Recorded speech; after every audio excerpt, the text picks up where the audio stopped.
A sample of phosphorus 32 has a half-life of 14.262 days. How many grams do you have if it has an activity of 4.2 times 10 to the 15th counts per second? That's a good question. Okay, so let's see. How many grams? Well, okay, so we can figure out the number of atoms, right? So I think what do we want to do?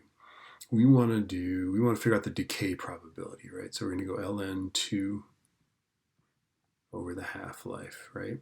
Okay. Then we're going to figure out how many atoms we have because the activity is lambda n, right?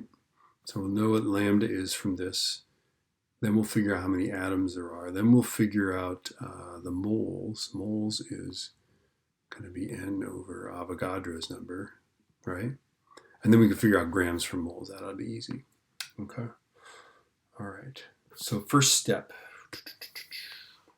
is we got to get this activity, but it can't be in per day. It's got to be per second, and that's because this activity is going to be counts per second, not counts per day. Okay, so lambda is ln2 over the half-life, but we got to do it in seconds. So 14.262 days. Okay, and then 24 hours a day, 3,600 seconds per hour. Okay, so the per second probability, not the per day probability, is going to be not very much. Natural log of 2 divided by parentheses 14.262. Did I get that right? Yeah. Times 24 times 3,600. And I get that per second, the per second probability is 5.625 times 10 to the minus 7th. And that's seconds to the minus 1. Okay, so let's see.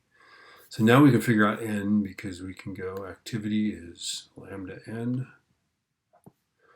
Okay, so the activity is 4.2.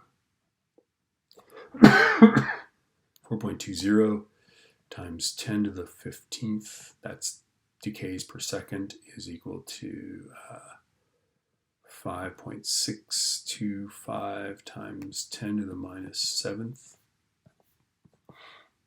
times n. So n is, we have to divide, right? So 4.2 E15 divided by that number there.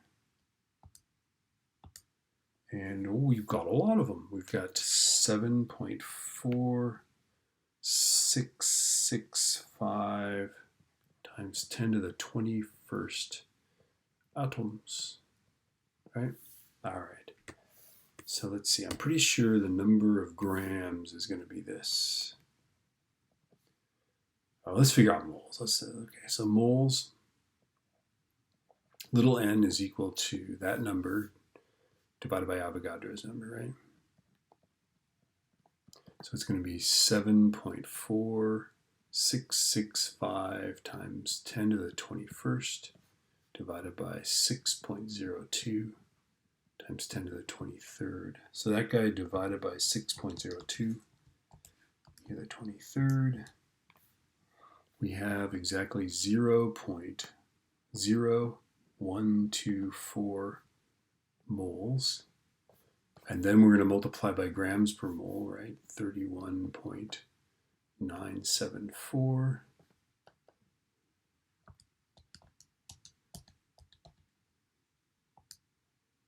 And we've got 0.39. This is, by the way, grams per mole.